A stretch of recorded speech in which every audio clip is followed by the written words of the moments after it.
Buenas, ¿cómo va? Vamos a arrancar el nuevo módulo de neuro, y ahora vamos a arrancar con el primer trabajo práctico que tiene que ver con genialidades y médula espinal.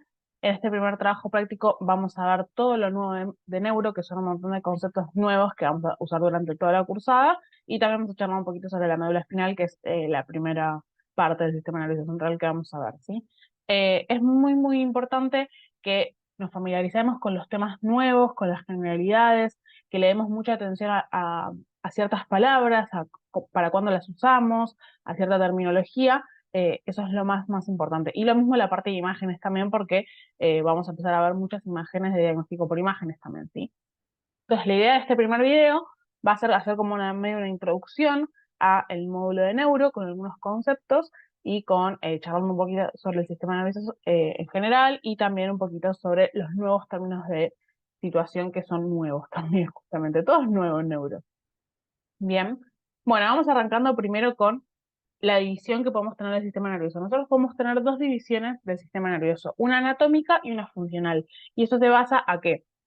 La división anatómica tiene que ver en dónde están ubicadas las estructuras, y la división funcional, justamente como su nombre lo dice, con qué funciones cumple cada sistema, ¿sí? Entonces, arrancando primero con la división anatómica, la podemos dividir en dos grandes grupos: el sistema nervioso central y el sistema nervioso periférico, ¿sí?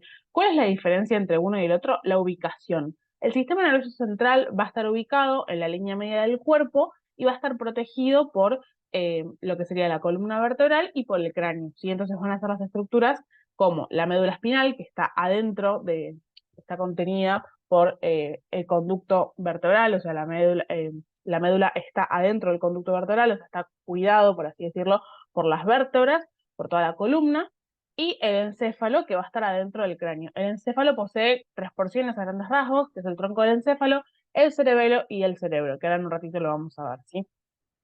Y el sistema nervioso periférico justamente es periférico al central, entonces se va a estar ubicando hacia los laterales, no va a estar en la línea media, sino que va a estar, sale de la línea media y no va a estar protegido por las estructuras óseas. Y cuando nosotros hablamos de sistema nervioso periférico, hacemos referencia a los nervios craneales o los pares craneales y los nervios espinales, ¿sí? Si bien estos dos, o sea, los nervios espinales y craneales tienen su salida o emergen del sistema nervioso central, van a ver que van a tener un trayecto que va a ir por otro lado, que va justamente a escaparle al cráneo y a lo que sería las vértebras. Entonces justamente va a ser sistema nervioso periférico, porque tiene un trayecto periférico a todo esto, ¿sí? Bien, justamente les quiero mostrar una fotito antes de esto, así ya nos lo vemos. Esto lo vamos a ver un ratito, pero esto, para que quede a grandes rasgos, es lo que nosotros decimos el encéfalo. Cuando nosotros hacemos referencia al encéfalo, hacemos referencia a estructuras del sistema nervioso central que se ubican adentro del cráneo. Y tenemos tres grandes estructuras. Una va a ser el cerebro, que a su vez el cerebro va a tener dos componentes. Va a ser el telencéfalo, que son los hemisferios cerebrales, y después el diencéfalo, que es algo que va a estar más profundo, ¿sí? En el medio del cerebro. Acá lo que estamos viendo es un corte sagital, donde estamos viendo las estructuras entonces del encéfalo, ¿sí? El prosencéfalo entonces es el telencéfalo, que son los hemisferios cerebrales, y el diencéfalo, que es una estructura que va a estar ubicada más bien profundo. Y también el sistema nervioso central va a estar formado por lo que sería el tronco del encéfalo, que es todo esto que estoy marcando acá con rojo, que es una parte del sistema nervioso central que continúa a la médula espinal, ¿sí? O sea, yo tengo médula espinal cubierta por lo que sería el conducto vertebral o adentro del conducto vertebral, y una vez que yo ingreso al cráneo, esa médula espinal se continúa con el tronco del encéfalo, ¿sí? Eso también forma parte del sistema nervioso central. Y hay una cosa más que forma parte del encéfalo, además de el prosencéfalo y el tronco del encéfalo, que va a ser el cerebelo. El cerebelo justamente va a estar ubicado posterior a lo que sería el tronco del encéfalo, y va a ser como un mini cerebro, ¿sí? Así que piénsenlo de esa manera. Estas tres estructuras me van a formar entonces el encéfalo. Sería el prosencéfalo, que eran el telencéfalo a su vez, que son los hemisferios cerebrales, y el diencéfalo, junto con el tronco del encéfalo y junto con el cerebelo. Todo esto me forma el encéfalo. Y a esto le sumamos la médula espinal, ya estamos abarcando básicamente todo el sistema nervioso central. Bien, y el sistema nervioso periférico van a ser todas las cosas que salgan de acá, pero que se vayan hacia la periferia. Bien. Bueno, y volviendo a la otra división que teníamos, porque la que acabamos de decir era la división anatómica, también vamos a tener una división funcional. La división funcional, como su nombre le dice, justamente se enfoca en qué funciones cumple cada sistema. Entonces vamos a tener un sistema nervioso somático y un sistema nervioso visceral, ¿sí? Piensa en el sistema nervioso somático como el sistema que habíamos visto en locomotor, de nervios que eran motores, sensitivos o mixtos. Piensen en eso, ¿sí? Entonces el sistema nervioso somático se encarga de lo que se llama la vida de relación. La vida de relación es esa vida que yo le puedo decir a mi cuerpo, obviamente inconscientemente, bueno, me quiero parar e ir a buscar algo. En ese caso se va a activar el sistema motor de mi cuerpo, ¿sí? Y, y a nivel sensitivo también voy a estar recibiendo los estímulos, ¿sí? Pero es algo de vida de relación, ¿sí? Es distinto al sistema nervioso visceral. El sistema nervioso visceral es lo que se llama la vida vegetativa. Uno no se da cuenta que el sistema nervioso visceral está haciendo, se está poniendo en juego, porque justamente es inconsciente. Y nosotros tenemos el sistema nervioso visceral o vegetativo o autonómico, también lo pueden llegar a escuchar así como autonómico, de hecho es lo que más se usa, que está regulando básicamente nuestro cuerpo todo el tiempo. Y tenemos como tres sistemas adentro del sistema nervioso visceral o autonómico. Tenemos el simpático, el parasimpático, que serían como opuestos, y a su vez tenemos el entérico, que es el que se encarga de todo lo que sería la parte digestiva. El sistema nervioso simpático es aquel que se estimula en ciertos momentos donde uno tiene que, lo que se dice típicamente es lucha o huida, o sea, tiene que o luchar o huir, porque está en una situación de estrés. Entonces, todas estas cosas van a estimular para poder eh, reaccionar frente a eso, ¿sí? O sea, se me va a aumentar la frecuencia cardíaca, me va a aumentar la presión arterial, va a haber una broncodilatación para que pueda ingresar más aire. Entonces van a haber un montón de cosas que se van a poner en juego en el simpático. Mientras que el parasimpático es todo lo opuesto. Es lo que se pone como en actividad cuando estamos, no sé, un domingo después de comer un plato grande de pasta, ¿sí? Uno está más tranquilo, está por dormir la siesta, justamente baja y me trae todo de vuelta al nivel basal, ¿sí?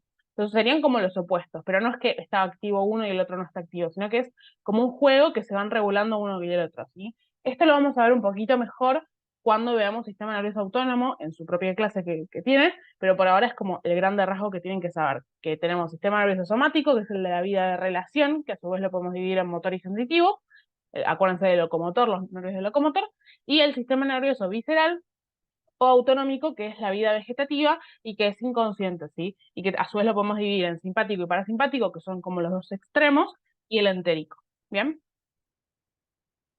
Y por último, lo que nos queda tiene que ver con los términos de situación. En este nuevo módulo van a haber nuevos términos de situación y esto se debe al plegamiento que sufre la parte del sistema nervioso central durante el desarrollo embrionario, ¿sí?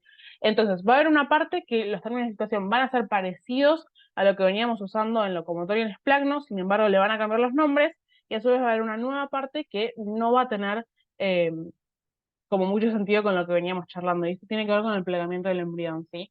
Entonces, el concepto es que hasta el diencéfalo, o sea, la estructura que habíamos marcado acá, hasta ese nivel, todo lo que me queda por debajo de ese nivel, los términos de situación van a ser bastante parecidos a los que veníamos viendo en locomotor y en esplagno. Esto quiere decir que el tronco del encéfalo y que el cerebelo van a tener los siguientes términos de situación. Si yo me voy hacia anterior del tronco del encéfalo, que es esto lo que estoy pintando acá, esto sería anterior en este caso, en neuro no le vamos a decir anterior, sino que le vamos a decir ventral, ¿sí? Ventral de vientre, ventral, acuérdense de vientre de panza. Eso es anterior, pero le decimos ventral. Y lo que se está hacia posterior, le vamos a decir dorsal. No le vamos a decir posterior, sino que le vamos a decir dorsal, ¿sí? Pero hasta acá venimos teniendo más o menos los mismos términos de situación, ¿sí? En esplagno también le podían decir ventral y dorsal, sin embargo lo que más se usa es anterior y posterior. Pero bueno, en neuro se le dice ventral y dorsal, ¿sí? Y a lo que se ubica hacia superior, que sería esto, por ejemplo, acá, eso no le vamos a decir superior, sino que le vamos a decir rostral, ¿sí? Rostral de rostro, acuérdense como de cara, entonces eso es más superior. Y lo que está hacia inferior, no le vamos a decir inferior, sino que le vamos a decir caudal, caudal de cola, hacia inferior, ¿bien? Entonces, los términos de situación del tronco del encéfalo y del cerebelo son estos. Son bastante parecidos a los que habíamos visto en locomotorias planos, sin embargo, cambian los nombres. O sea, anterior le decimos ventral, a posterior dorsal, a superior le decimos rostral y a inferior le decimos caudal. Bien. Ahora, una vez que yo paso por encima del diencéfalo, que era toda esta estructura que estamos viendo acá, una vez que yo paso por encima, los términos de situación cambian, ¿sí? Por el plegamiento del embrión, fíjense cómo estos términos de situación que estaban orientados así, ahora se van a ubicar así. O sea, son los mismos términos de situación, pero pasan de estar así a estar así. Entonces, lo que me quedaba acá, ahora se va a ubicar acá. Entonces, lo que me queda en el cerebro o en el diencéfalo hacia anterior, porque esto es anterior, en realidad no le vamos a decir anterior, le vamos a decir rostral. ¿Sí? Rostral de rostro, acuérdense de cara. Justamente si yo me voy hacia rostral, me estoy acercando a la cara. Esa es una buena forma de acordarse, ¿sí? Las fosas nasales, los ojos, todo eso está para ahí. Y hacia posterior no le vamos a decir posterior, sino que le vamos a decir eh, caudal, ¿sí? O sea, acá dice occipital, pero en realidad no le decimos occipital normalmente. Sí, o sea, tenemos el lóbulo occipital, pero le decimos generalmente caudal. Bien, entonces rostral hacia anterior y caudal hacia posterior. Bien. Y hacia superior, no le vamos a decir superior porque cambiaron los términos de situación y este término de situación que estaba acá ahora pasa a estar así. Entonces, esto va a ser dorsal. O sea, si yo hablo, por ejemplo, de esta parte del cerebro, vamos a decir la parte dorsal. ¿Sí? Y si vamos hacia inferior, no le decimos inferior, le decimos sino ventral, porque esto es el término de situación que me quedaría acá, ¿sí? También se le puede decir basal, sí, la cara basal del cerebro, pero generalmente se le dice la cara ventral también, ¿sí? Entonces, el concepto es que es los mismos ejes, los mismos términos de situación que se van a cambiar. Entonces, en el tronco del encéfalo y el cerebelo mantienen las relaciones con respecto a lo que veíamos en locomotoria SPLAC, no están así. Entonces, ventral es anterior, dorsal es posterior, superior es rostral e inferior es caudal. Pero cuando me voy hacia el cerebro y al diencéfalo, lo que va a pasar es que este término de situación pasa a estar así, a estar así. Entonces, lo que me queda hacia anterior va a ser rostral, lo que me queda hacia posterior va a ser caudal, lo que me queda hacia superior va a ser dorsal y lo que me queda hacia inferior va a ser ventral. Es un montón para la primera vez, como que cuesta mucho, mucho, mucho a veces acostumbrarse y dejar de decir anterior, posterior y pasar a decir dorsal, ventral y todo esto, pero es algo que tienen que empezar a laburar, ¿sí? Es algo que tienen que empezar a usar cuando lo estudian. De hecho, van a ver que los libros no dicen anterior y posterior, sino que dicen dorsal a esta estructura, ventral a esta estructura. Entonces es importante que se vayan acostumbrando, uno, para entender lo que están leyendo y lo que están estudiando, y dos, porque en el momento del examen ustedes se tienen que referir con estos términos de situación, ¿sí? No pueden decir hacia anterior, hacia posterior, ¿sí? Tienen que decir rostral, caudal, ventral, dorsal. Entonces, empiecen a acostumbrarse a usar estos términos de situación y así les va a resultar un poquito más fácil. Pero tengan en cuenta que, dependiendo de qué estructura que estamos hablando, los términos de situación cambian. O sea, no es lo mismo si yo me estoy refiriendo al tronco del encéfalo y al cerebelo que si yo me estoy refiriendo al cerebro. Entonces, siempre que les pregunten eso, digan, bueno, en relación a los términos de situación de tal estructura, me refiero a, y ahí empiezan a decir los términos de situación, porque no es lo mismo, ¿sí? Puede ser que en un preparado vean todo esto y ustedes tienen que decir en relación a qué términos de situación están haciendo referencia, ¿sí? Bueno, espero haber sido clara con toda esta parte de generalidades. Lo más importante es la división del sistema nervioso, tanto funcional como anatómica, y también esto de los nuevos términos de situación es muy importante que se lo sepan, ¿sí? Así que presten la atención, repásenlo, estudienlo cada vez que repasan un tema y así va a salir mucho, mucho más fácil. Bueno, vamos a seguir con el resto de los videos teóricos, que son bastantes para este primer video de neuro, así que sigamos con eso.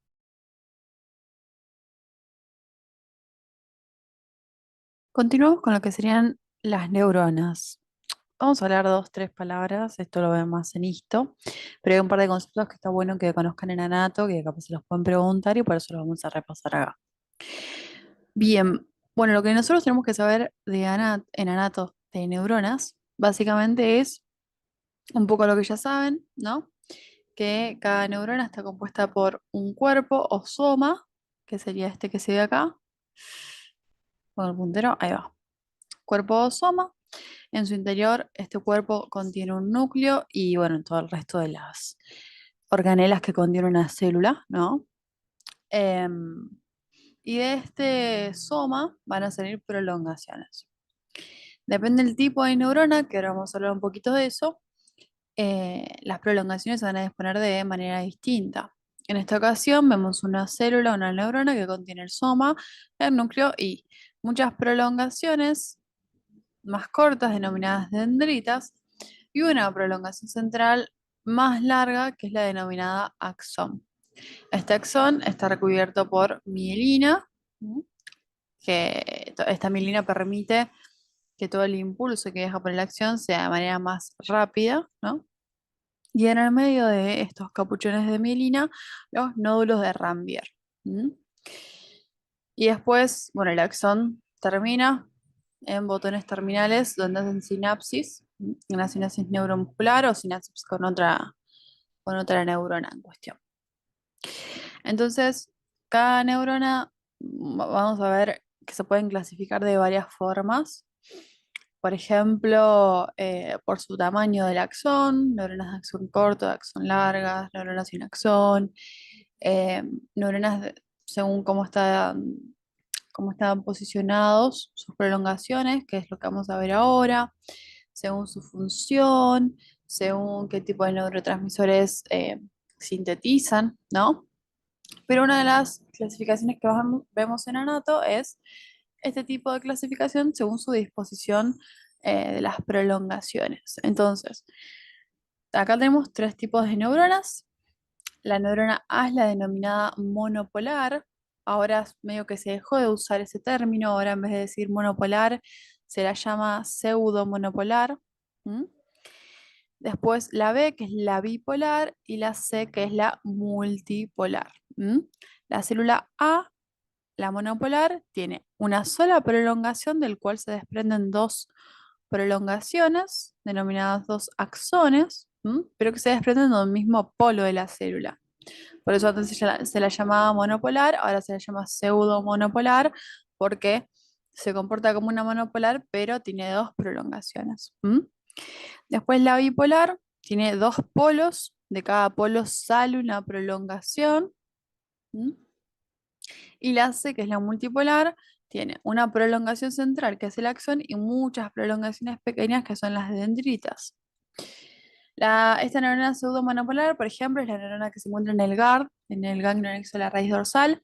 Es muy característico de las neuronas sensitivas, y las multipolares son muy características de las neuronas motoras, ¿sí?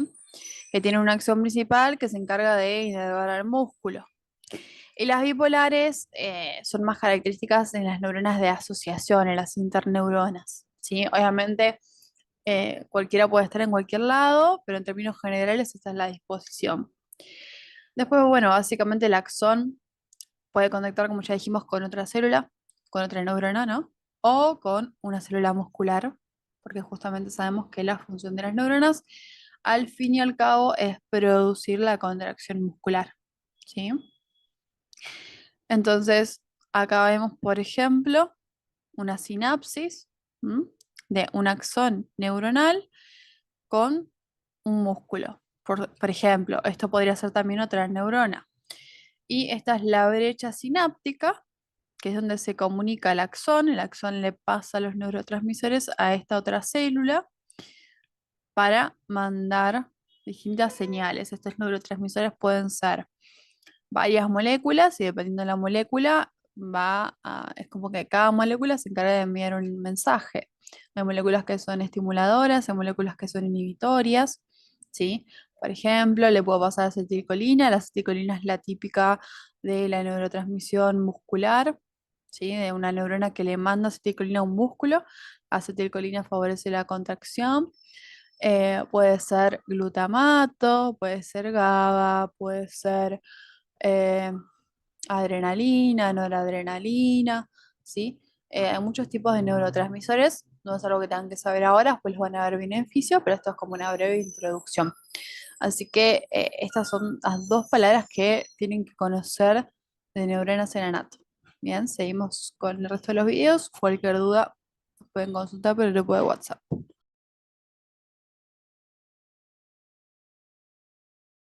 Buenas, ¿cómo va? En este video vamos a hablar sobre la sustancia gris y la sustancia blanca. Primero, para entender este concepto, tenemos que entender bien qué es la sustancia gris y qué es la sustancia blanca, y después vamos a ver distintos tipos de sustancia gris y sustancia blanca.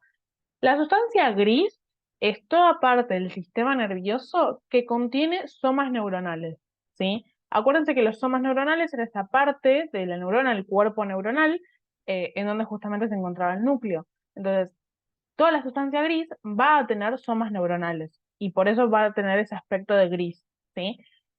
Y obviamente también podemos tener al principio algunos axones y vamos a tener células de la glía, que son células que están por ahí dando vuelta, pero principalmente el concepto que se tiene que llevar es que la sustancia gris tiene somas neuronales, mientras que la sustancia blanca no tiene somas neuronales y tiene axones. Entonces, los axones, como tienen mielina, son blancos.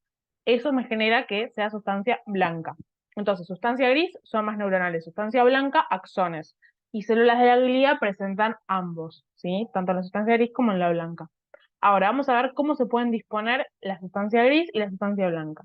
La sustancia gris puede estar en forma de núcleos, láminas, columnas y cortezas, ¿sí? Cuando hablamos, por ejemplo, de cortezas, hacemos referencia a una lámina que es superficial de sustancia gris. Piensen en la corteza del cerebro o en la corteza del cerebelo, ¿sí? Eso es sustancia gris y justamente lo vamos a ver gris. Por otra parte, también podemos tener núcleos, que los núcleos van a ser cúmulos de sustancia gris con unas funciones y estructuras determinadas. Por ejemplo, vamos a tener núcleos adentro del cerebro, vamos a tener núcleos adentro del tronco del encéfalo. El concepto es que los núcleos van a ser acúmulos de sustancia gris, pero que van a estar profundo a sustancia blanca. ¿Sí? Siempre vamos a tener sustancia blanca alrededor, entonces los núcleos siempre van a ser estructuras profundas. Mientras también vamos a tener las láminas, que las láminas van a ser una porción de una sustancia gris con aspecto de capa.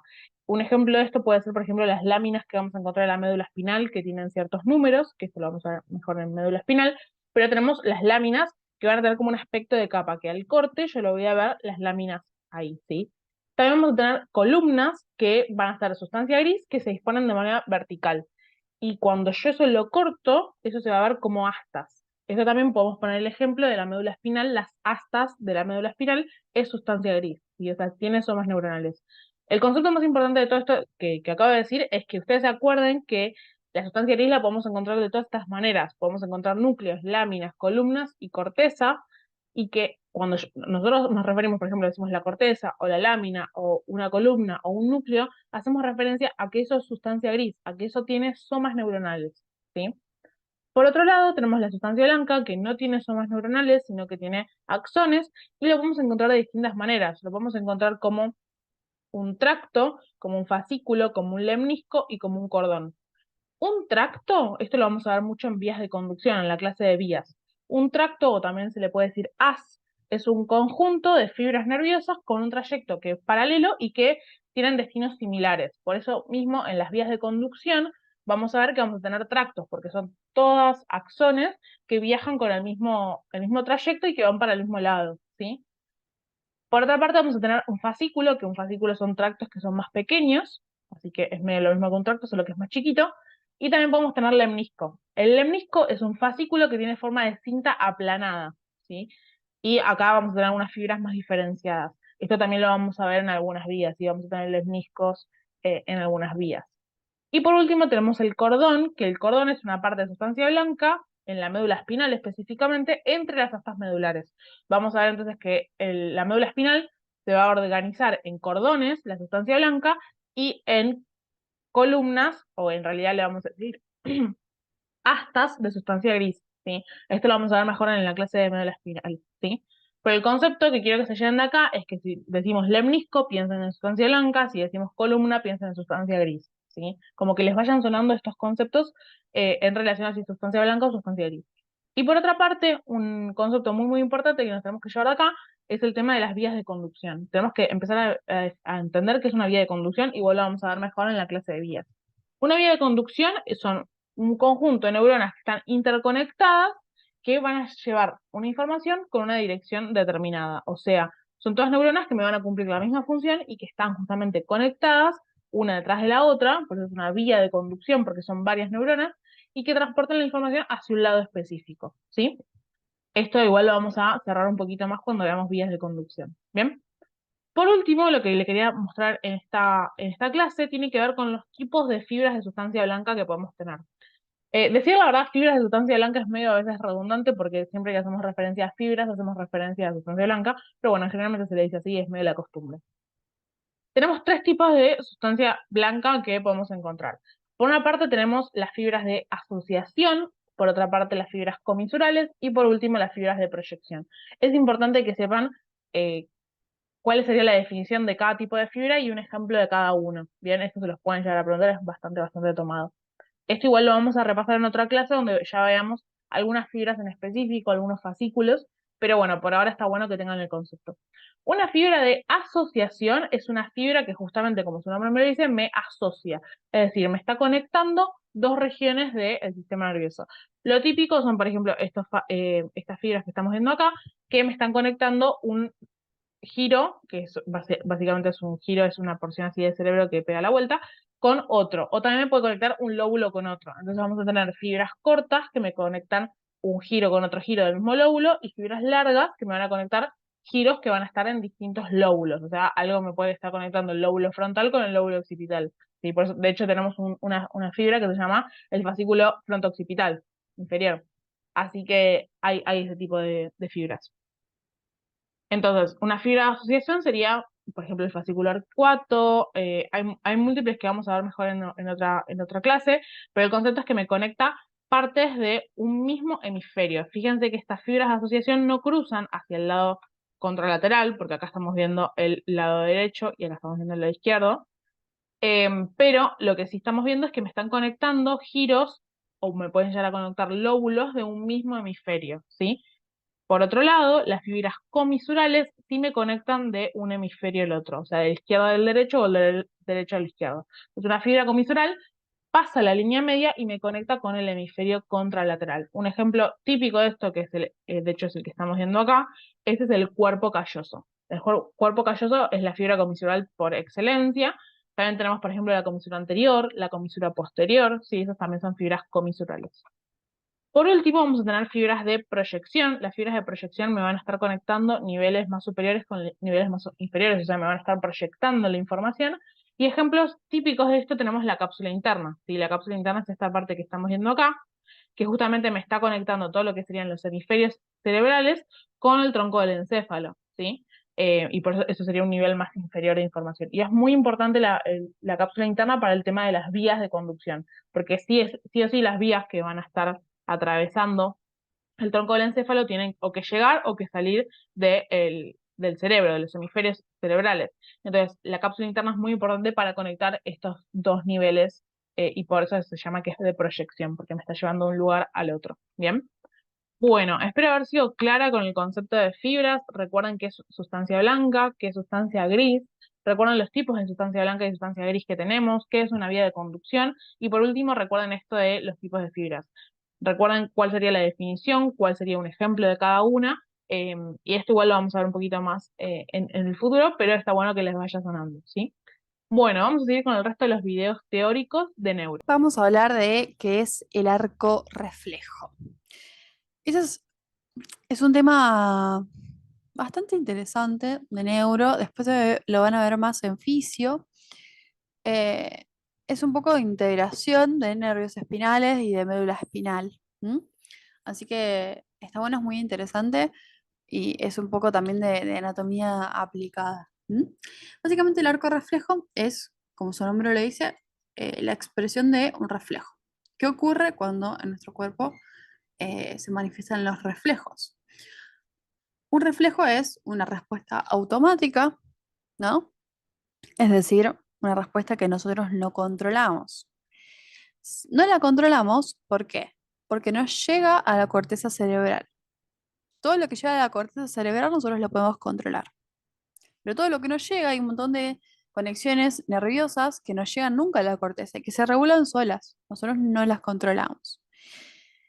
Este es un ejemplo. No llega nunca a la corteza. El arco reflejo se queda en el mismo segmento medular y ahora vamos a explicar un poquito eso. ¿Sí? Entra a la médula y vuelve a salir por el mismo lado. Y esta eh, respuesta automática que se da frente a un estímulo. Un estímulo, por ejemplo, doloroso. Por ejemplo, acá está, Leo se está quemando con el calor de la vela. Entonces, eh, este estímulo doloroso hace que nuestro organismo genere una respuesta involuntaria, automática e inmediata, que es un reflejo, que es sacar esa parte de nuestro cuerpo de ese estímulo que le está generando dolor. Porque si yo dejo el dedo ahí, me voy a quemar, se me va Va a morir las células del cuerpo, del dedo, voy a perder el dedo, cosas que no queremos que sucedan. O sea, básicamente se están muriendo células, hay células que están sufriendo con ese estímulo. ¿Mm? Entonces, este estímulo viaja a través de la prolongación periférica de mi neurona pseudomonopolar que estaba en el ganglio anexo a la raíz dorsal, en el ganglio espinal. ¿Se acuerdan de la raíz espinal? ¿No? Cada nervio espinal estaba conformado por una raíz posterior, acá la vamos a dibujar, raíz posterior.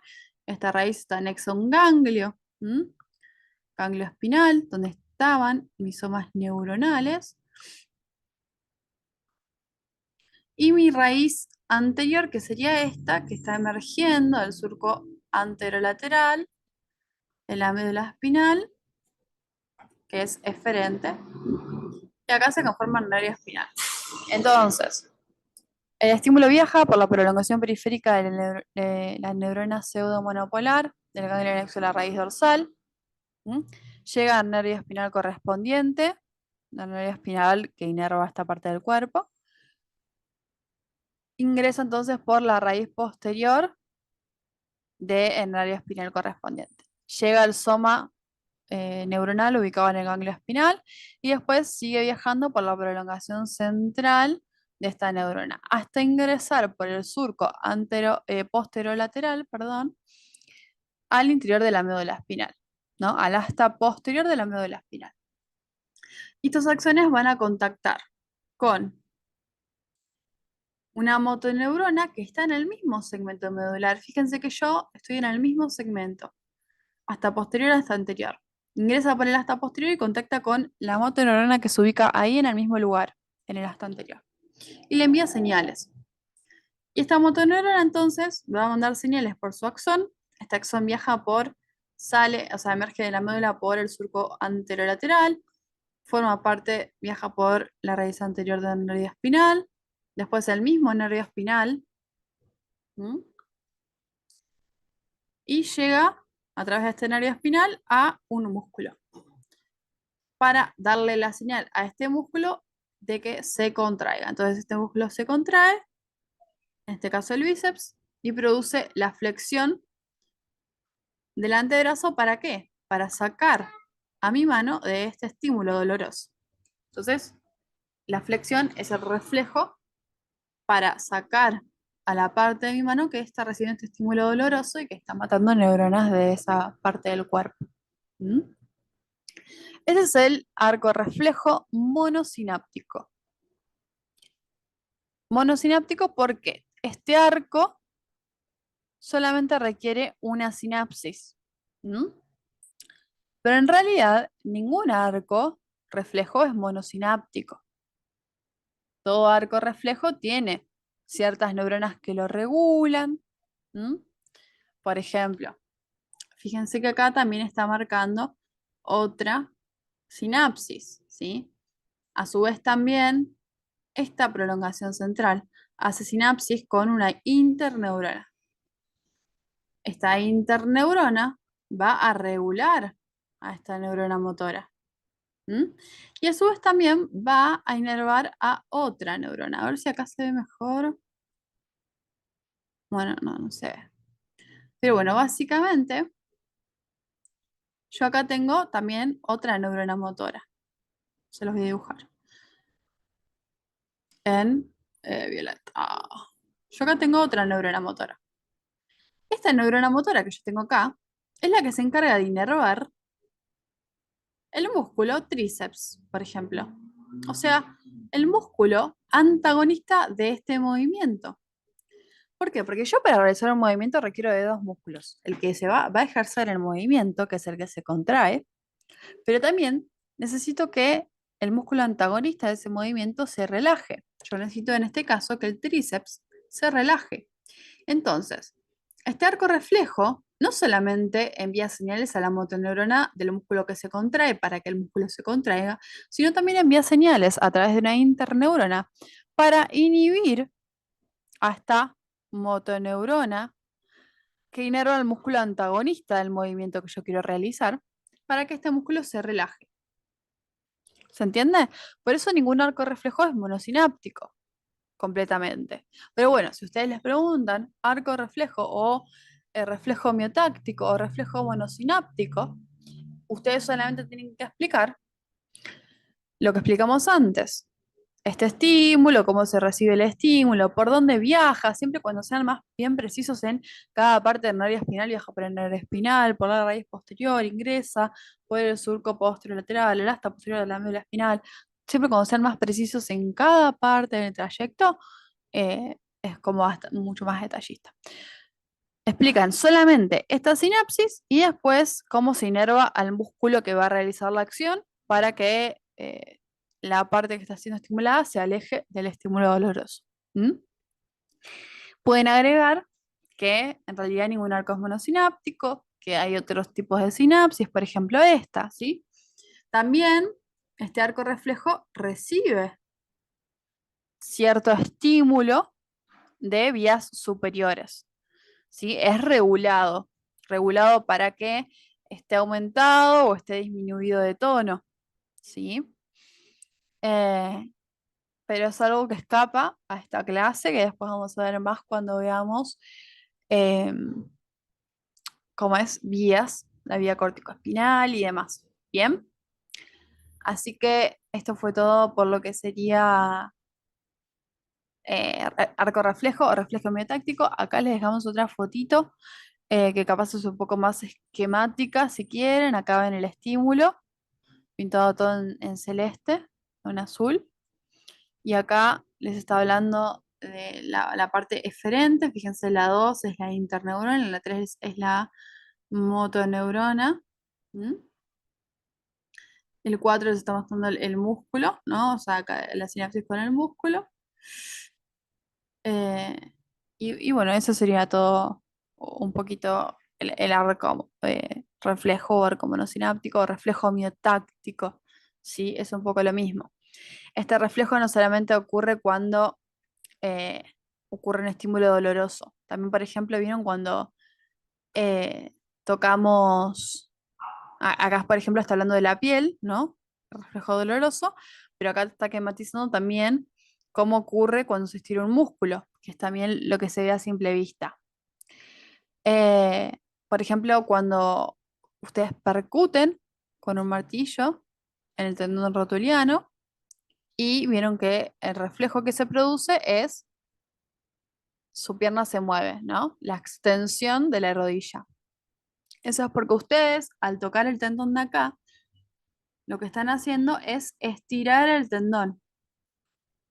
Hay ciertos sensores que captan este estiramiento. Cuando captan este estiramiento, mandan la señal y todo el circuito que hicimos antes para que el músculo se contraiga. Esto es lo mismo, ¿sí? Es aferente, se contacta con la motoneurona, es lo mismo, más que el estímulo es diferente, no es un estímulo doloroso en la piel, sino es un estímulo tendinoso. O sea, hay receptores para los reflejos en varios lugares, eso es lo que quiero explicar con esto. En la piel, en los músculos también, depende del estímulo. Acá es, por ejemplo, el dolor y acá, por ejemplo, el estiramiento de un tendón. ¿Mm? Esta es la base, el reflejo miotáctico es la base de, eh, ¿cómo es? Del tono muscular, que después les van a ver beneficio, y por eso es importante saber que está regulado eh, y que básicamente cuando yo no tengo esa regulación de las vías superiores, mi tono muscular está aumentado, yo tengo reflejos aumentados y capaz mi rodilla no sé, mi rodilla derecha hace un estímulo mucho más grande y mi rodilla izquierda no, y eso es porque mi parte derecha del cuerpo está dejando de recibir esa regulación de vías superiores porque mis vías superiores sufrieron algún daño. Nada, capaz es mucho chino, lo que ustedes tienen que saber del reflejo es explicar esto básicamente y explicar que puede ser por este estímulo doloroso o que también hay reflejos como este, por ejemplo, osteotendinosos. ¿M? Y eso es un reflejo miotáctico o un arco reflejo. Y es muy, muy, muy importante el concepto, y con esto terminamos, de que el arco reflejo no llega hasta eh, lugares superiores, ¿sí? No llega a la corteza cerebral. Entonces, no lo podemos controlar, es automático, es involuntario, ¿sí? Y se queda en el mismo segmento medular. Esto ocurre en el mismo segmento medular, por ejemplo, en T1. Entra el estímulo a T1 y vuelve a salir por el mismo segmento de la médula, ¿sí? Por eso se llama arco reflejo, ¿bien? Ocurre siempre en el mismo segmento medular. Y eso es el concepto muy importante de arco reflejo o reflejo miotáctico. Así que bueno, eh, espero no haberlos mareado con todo esto. Esto fue todo por arco reflejo. Cualquier duda nos pregunta por el grupo de WhatsApp y nos vemos en el siguiente video.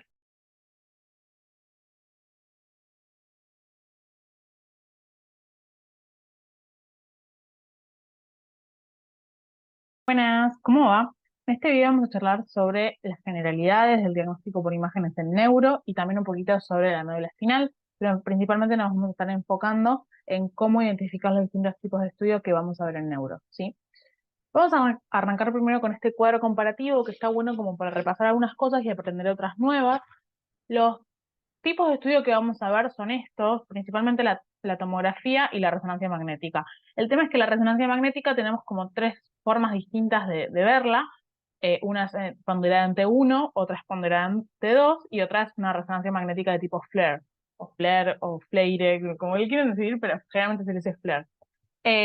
La tomografía, como se acuerdan, la cortical ósea, la veíamos hiperdensa. Fíjense como en esta imagen vemos toda esta circunferencia, que es el cráneo, que se ve hiperdensa, ¿sí? Y fíjense como la sustancia blanca, en este caso, se va a ver hiperdensa, o sea, va a estar mucho, perdón, hipodensa, va a estar mucho más clarito, más apagado, perdón, y la sustancia gris, que es todo alrededor del cerebro, va a ser hiperdensa, ¿sí? Mucho más brillante, por así decirlo. Pero lo característico de la tomografía es que el hueso se va a ver hiperdenso, que vemos toda esta circunferencia blanca o hiperdensa. Ahora, en la resonancia magnética, nosotros diferenciamos la resonancia magnética de una tomografía porque la cortical ósea se ve hipointensa. Fíjense como esto que estamos viendo acá se ve hipointenso. Esto que está acá en el medio, que se puede ver un poquito más blanco, ojo, no se confundan, eso es el diploe, que es la capa intermedia del hueso que tiene el cráneo, ¿sí? Pero fíjense como toda esta circunferencia se ve hipointensa. Lo mismo en esta otra y lo mismo en esta otra. O sea, estas tres son resonancias magnéticas, ¿sí? Ojo, igual con esto que se ve hiperintensa, que no es el hueso, no es la cortical ósea, sino que es tejido celular subcutáneo, ¿sí? Que en el tejido celular subcutáneo, característicamente, en la T1 se ve hiperintensa, más que en el resto de las resonancias. Y en todas se ven hiperintensas, pero en la T1 se ve bastante característico, ¿bien? Entonces, ojo, porque muchas veces se confunde el tejido celular subcutáneo como el hueso y entienden que esta imagen es una tomografía, pero no. Miren el hueso siempre. Acá el cráneo va a estar hipointenso, ¿sí? Entonces ahí ya diferenciamos que estas tres últimas son una resonancia magnética. ¿Cuál es la principal diferencia entre T1 y T2? Bueno, la principal diferencia entre si una imagen está ponderada en T1 y T2 tiene que ver con cómo vemos al líquido cefalorraquídeo. ¿Sí? Fíjense acá lo que estoy señalando, que ahí estamos viendo los ventrículos laterales, que son unos espacios llenos de líquido cefalorraquídeo adentro del cerebro. Esto lo vamos a ver en el resto de los trabajos prácticos, no se preocupen. Pero fíjense cómo tenemos que ir a buscar esas estructuras, tenemos que ir a buscar lugares donde esté lleno de líquido cefalorraquídeo. Y eso va a ser en los ventrículos y también en el espacio subaracnoideo, ¿sí? Acá vamos a tener, fíjense como entre los giros, vamos a tener también un poco de líquido cefalorraquídeo. En una imagen, en una resonancia magnética que está ponderada entre dos, el líquido cefalorraquídeo va a ser hiperintenso, es decir, va a ser brillante como lo estamos viendo acá. Mientras que en una T1, el líquido cefalorraquídeo va a ser hipointenso. Fíjense cómo esta parte está negra, ¿bien? Entonces, la principal diferencia de una T1 y una T2 tiene que ver con el líquido cefalorraquídeo. Entonces, con eso ya nos ubicamos. Pero también tiene otra diferencia que tiene que ver cómo vemos la sustancia gris y cómo vemos la sustancia blanca. Fíjense que acá, la sustancia gris, que es toda esta acá que está alrededor, se ve más un poquito hipointensa y la sustancia blanca se ve más bien hiperintensa en el T1. Mientras que cuando está ponderada en T2 es al revés. La sustancia gris de alrededor se ve un poquito más hiperintensa y la sustancia blanca, más hacia el centro del cerebro, se va, acá el cuerpo calloso, por ejemplo, se va a ver hipointensa, ¿sí? Entonces también cambia la sustancia blanca. Yo siempre lo pienso como en T1 vemos la sustancia gris y la sustancia blanca del color que deberían tener. O sea, En T1 vemos la sustancia gris, periférica, gris, o sea, un poquito hipointensa, y la sustancia blanca la vemos más bien blanca, o sea, hiperintensa, ¿sí? Entonces, T1 respeta la anatomía, por así decirlo, y T2 es al revés.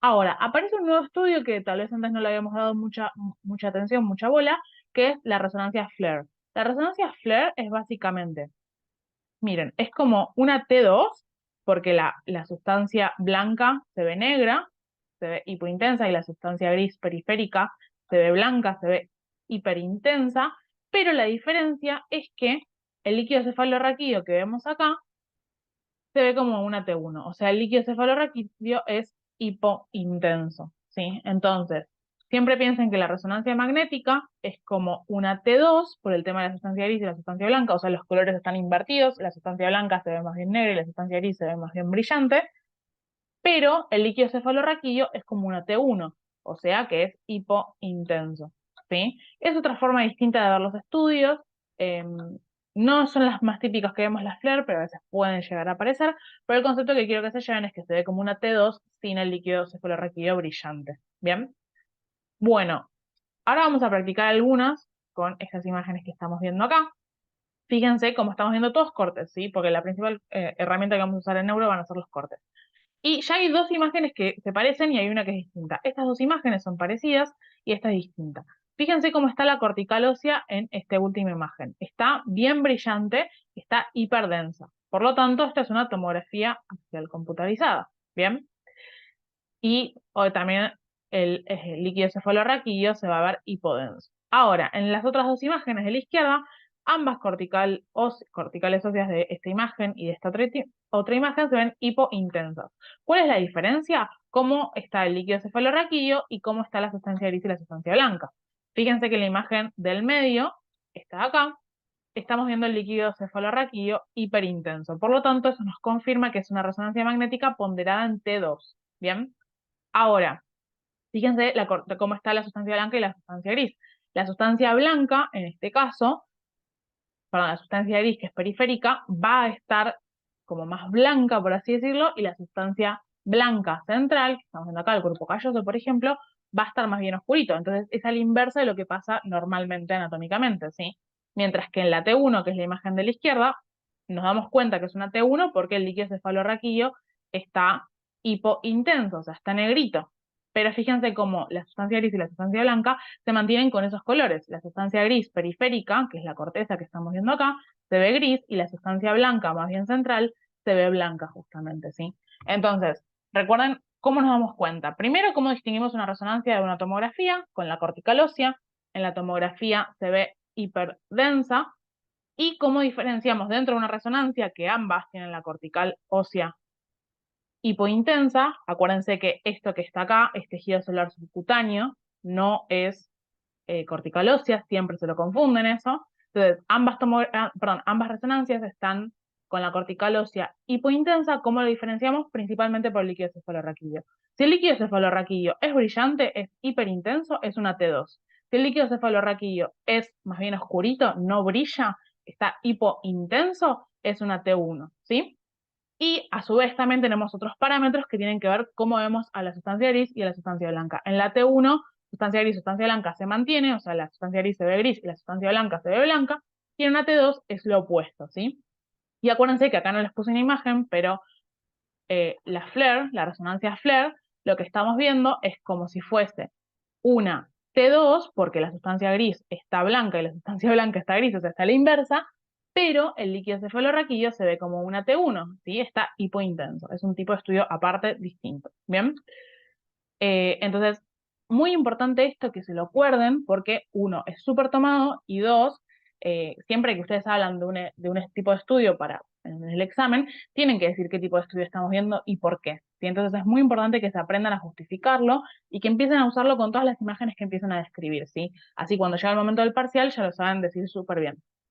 Porque además, si ya arrancan el parcial diciendo que estamos viendo una tomografía y estamos viendo una resonancia, ya arrancan el parcial medio mal, porque hay como un concepto muy importante de generalidades que no lo tienen. Así que es muy importante que se lo acuerden esto, ¿sí? Y que lo sigan repasando, porque es algo que a veces nos olvidamos, pero hay que repasarlo. Bueno, y las imágenes que estamos viendo acá, se las puse porque tienen que ver con médula espinal. Es raro que les tomen médula espinal en un tipo de corte, pero a veces puede pasar, ¿sí? Entonces, acá lo que estamos viendo son 3 estudios de resonancia magnética. Fíjense cómo la cortical ósea, por ejemplo, de los cuerpos vertebrales, en las 3 imágenes está hipointensa, ¿sí? Está negrito. Entonces, las 3 son resonancias magnéticas. La diferencia es que la imagen de la izquierda y la imagen de la derecha están ponderadas en T2 porque el líquido cefalorraquídeo, que está dentro del conducto vertebral, está hiperintenso, ahí y acá también, mientras que la imagen del medio está ponderada en T1, porque el líquido cefalorraquídeo no está brillando, ¿sí? Está hipointenso. Otra de las cosas que podemos mirar, por ejemplo, si tenemos un corte como bastante proximal, es que podemos llegar a ver un poquito también acá el cuarto ventrículo, que es algo que vamos a ver en el siguiente trabajo práctico, pero bueno, es básicamente un ventrículo que tiene también líquido cefalorraquídeo, entonces también podemos mirar eso. Ahora, ¿qué estamos viendo acá? Bueno, básicamente estamos viendo la médula espinal transcurriendo por el conducto vertebral, o sea, está adentro de lo que sería la caja ósea, que son las vértebras, y vemos cómo se continúa hacia superior con el tronco del encéfalo, ¿sí? El límite, generalmente se dice que es el foramen magno, hay muchos límites, van a leer como 3, 4, pero bueno, el límite más clásicamente aceptado o el más fácil de ver en este tipo de imagen es el foramen magno que está ubicado acá, ¿sí?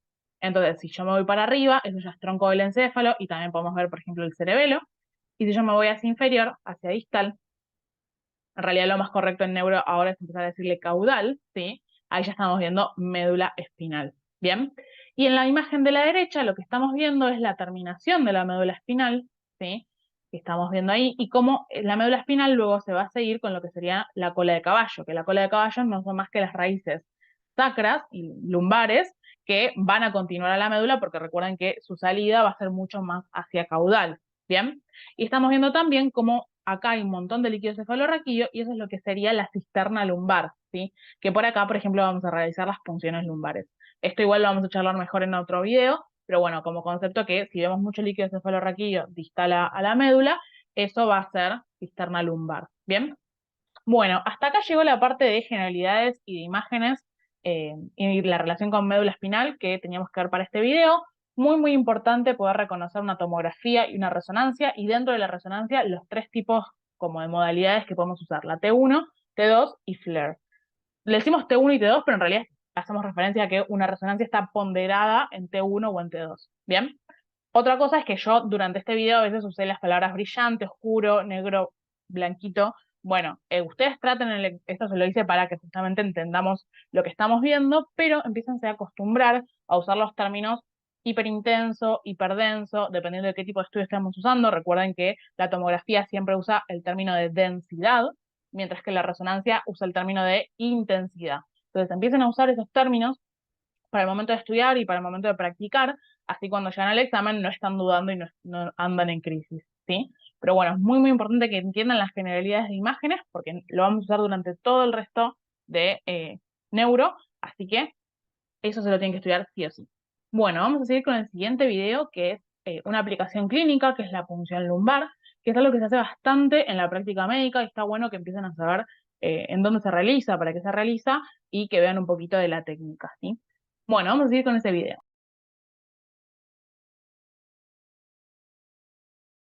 Buenas, ¿cómo va? En este video vamos a charlar sobre una aplicación clínica de este trabajo práctico, que es la punción lumbar. Es algo que se hace bastante en la práctica clínica, así que está bueno que lo empiecen como a entender, ¿sí? Primero tenemos que pensar qué es la punción lumbar. La punción lumbar es un examen que se realiza, complementario, obviamente no se lo hacemos a todo el mundo, que nos permite obtener una muestra de líquido cefalorraquídeo que viene de la cisterna lumbar.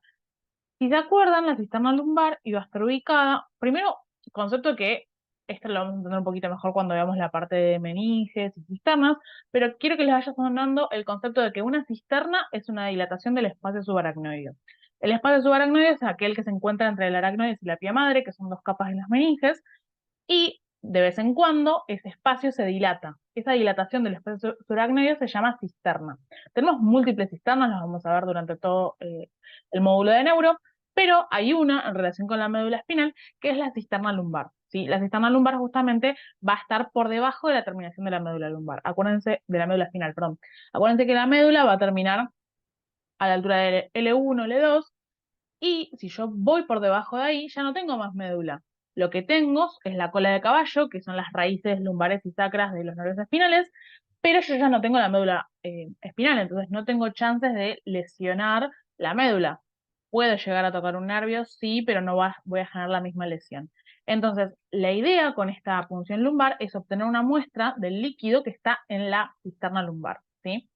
Entonces, lo que se va a hacer es, a nivel de la clínica, vamos a palpar entre la apófisis espinosa de L4 y L5, también se puede hacer entre L3 o L4, y vamos a introducirnos por ahí, ¿sí? Por ejemplo, acá en este dibujo lo estoy señalando. Bien, la idea es que a esa altura entonces no hay médula. Lo que va a atravesar esta aguja, que yo la estoy introduciendo desde la parte más superficial, es que va a atravesar el ligamento amarillo y el espacio epidural, o sea, el extradural. O sea, atravesamos el ligamento amarillo, me quedo por fuera de la dura madre y luego tengo que atravesar la dura madre y la aracnoides que está pegado en su capa más profunda. Entonces yo ahí ya estoy ingresando en el espacio subaracnoideo, ¿bien? Y algo muy, muy importante es que el paciente se coloca en una posición específica. No es que va a estar en cualquier posición, sino que lo tenemos que colocar en dos posiciones posibles. Una es en lo que sería de cúbito lateral, que básicamente el paciente se acuesta de un lado y lo que le pedimos que haga, por favor, es que junte sus rodillas con su cabeza, ¿sí? Como que se pongan como en una posición fetal para ampliar justamente estos espacios entre L4 y L5, que es lo que habitualmente se hace. Y la otra forma es que el paciente esté sentado, pero que esté inclinado hacia adelante, o sea, que esté con la cabeza y con el torso más o menos un poco flexionado. También lo mismo, para poder ampliar el espacio entre las dos vértebras, ¿sí? El objetivo es llegar a ingresar el espacio subaracnoideo sin entrar a otro lado que no debemos, ¿sí? Entonces, esas son las dos posiciones posibles, de decúbito lateral y también que esté como en una posición con una flexión, y lo mismo, pero sentado, ¿bien? ¿Y para qué se hace esta muestra de líquido cefalorraquídeo en la punción lumbar? Bueno, lo más útil que se hace es para diagnóstico, ¿sí?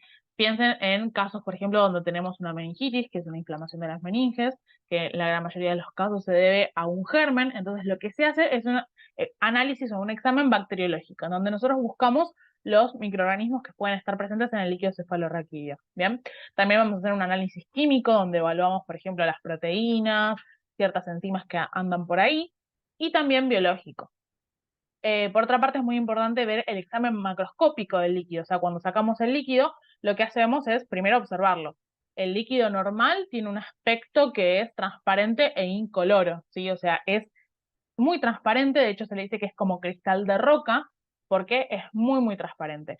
Si el líquido está turbio, por ejemplo, nos puede orientar a ciertas etiologías de qué es lo que le puede estar pasando al paciente. También puede estar con pus, puede estar con sangre, ¿sí? Entonces lo que se hace es observarlo. Y también luego, obviamente, se manda a analizar a nivel más biológico. Y también otra cosa que se puede hacer es medir la presión de apertura.